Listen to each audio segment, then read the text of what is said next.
Hello team, welcome to another ATP Geopolitics video with myself, Jonathan MS Pearce. Ukraine War breaking news update for the 30th of December 2024, and it concerns what was touted last night by a kind of cryptic President Zelensky statement.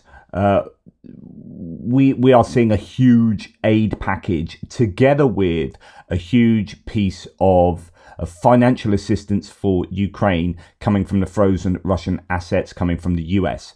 So Zelensky last night mentioned significant support packages for our warriors from the US to be announced tomorrow, which is today, and measures that have been effectively protecting Ukraine throughout the years of the war. What could it be, says Dimitri from War Translated? Well, we find out today that, first of all, we heard that the US will provide Ukraine with $15 billion secured by future revenues from frozen Russian assets, according to Prime Minister Denis Shmyhal. These will be funds within the framework of the Peace in Ukraine project and part of the US contribution of the $20 billion under the G7 initiative. Now, I presume that is going to be forthcoming, as in that is kind of before the 20th of January. I guess Biden is just trying to rush stuff out before Trump comes in. There are still doubts as to really whose side Trump is on.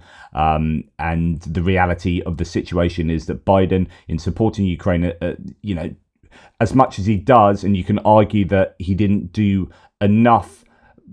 So the question is, why didn't he do enough? And it's, I think, anti-escalation. I think that's now fairly evident.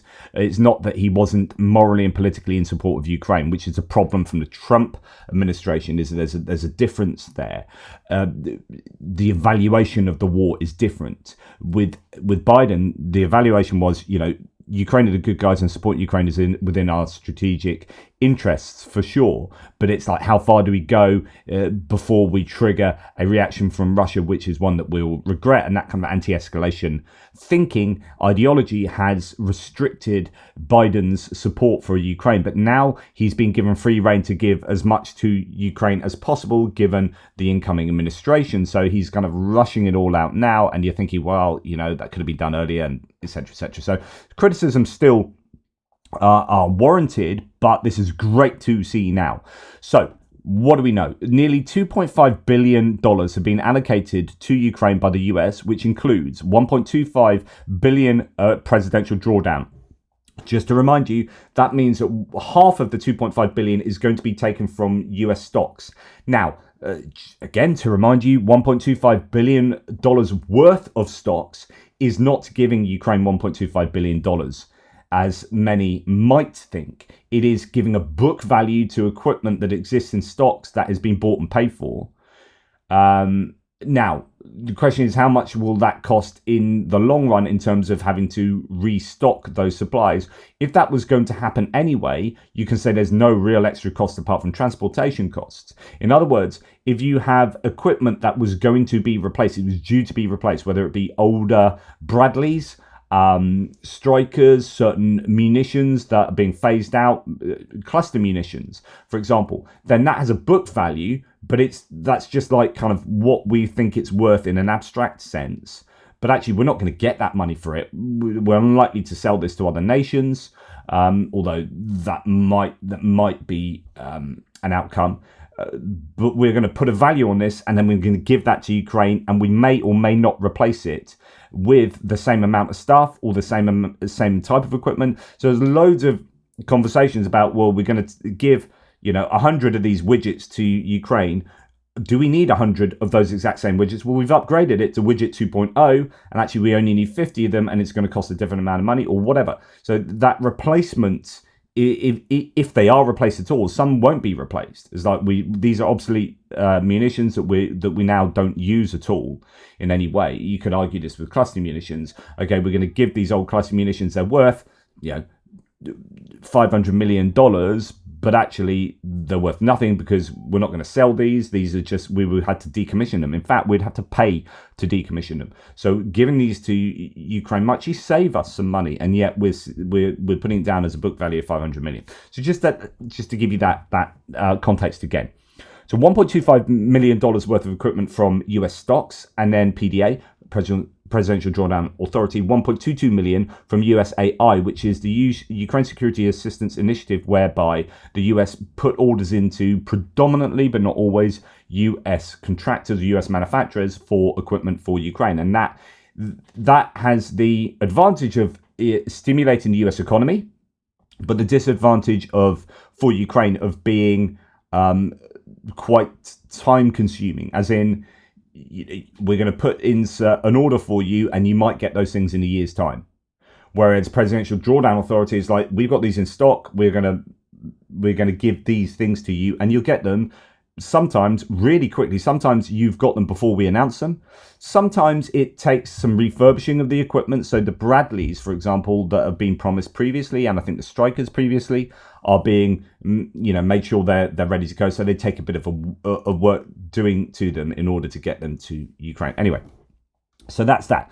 That is, 1.22 billion of security assistance initiative equipment. So here's the actual statement. Let's go through it because I don't think we've got any further detail of exactly what's going. Joe Biden, in a statement, said, today I'm proud to announce nearly $2.5 billion in security assistance for Ukraine, as the Ukrainian people continue to defend their independence and freedom from Russian aggression. Since Russia launched its further assault against Ukraine in February 2022, the US has rallied the world to stand with the Ukrainian people, and it's been a top priority of mine to provide Ukraine with the support it needs to prevail.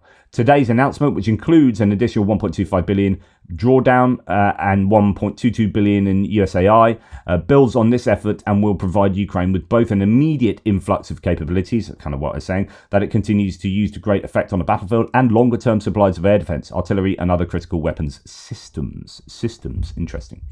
As I committed earlier this year, the Department of Defense has now allocated all remaining USAI funds appropriated by Congress in the supplemental that I signed in April, and my administration is fully utilizing the funding appropriated by Congress to support the drawdown of US equipment for Ukraine. I've directed my administration to continue surging as much assistance to Ukraine as quickly as possible, including drawing down older US equipment for Ukraine, rapidly delivering it to the battlefield, and then revitalizing the US defense industrial base to modernize and replenish our stockpiles with new weapons. So again, that money is being used, it appears, to upgrade the US defense. So you give older stuff to Ukraine and then revitalize or buy in newer, better equipment for the US. So that money is essentially expediting the improvement in the US armed forces.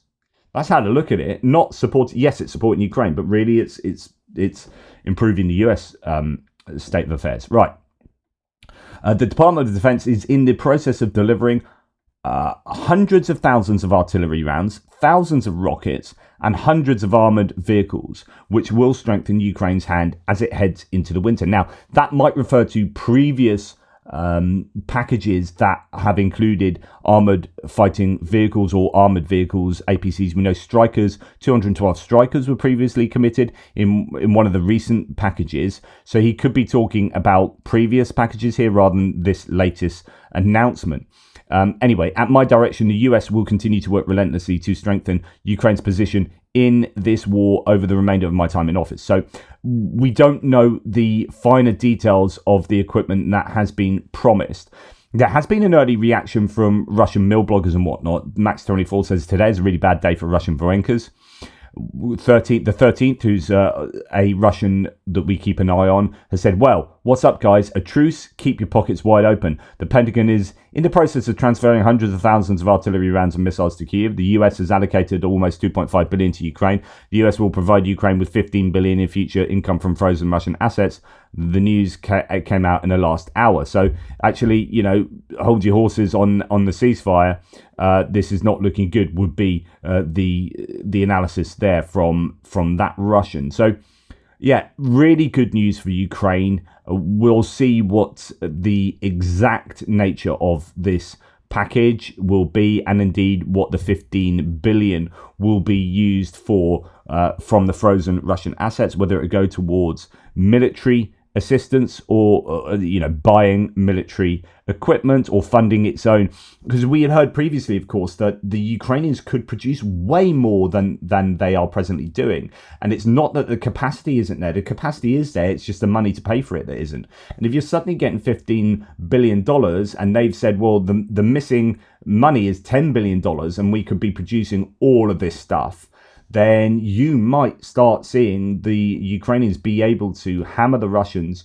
As I often have said throughout this war, from a distance. The key is, how do you destroy Russian personnel and equipment without losing your own personnel? The key to Ukraine is not losing personnel. That's one of their success criteria. So going into frontal assaults with human beings is a bad idea. You need to just hammer the crap out of the Russians from a distance. And you do that by producing an absolute ton of stuff yourself, or buying more HIMARS rockets and HIMARS than you can poke a hairy stick at from the Americans. Use that money to be able to absolutely hammer the Russians with wave after wave of missile, drone, rocket, artillery, shell, so on and so forth. From a distance, from relative safety, take them out in the deep within Russia, take them out deep within the occupied territories of Ukraine, and then in the near rear, and then on the contact line. All of those ranges, hammer the crap out of them and use as much money and as you can to buy those kinds and build those kinds of munitions. That's my tuppence. Anyway, I just thought I'd share that with you as that was fresh off the press. Let me know what you guys think. Take care. Speak to you soon.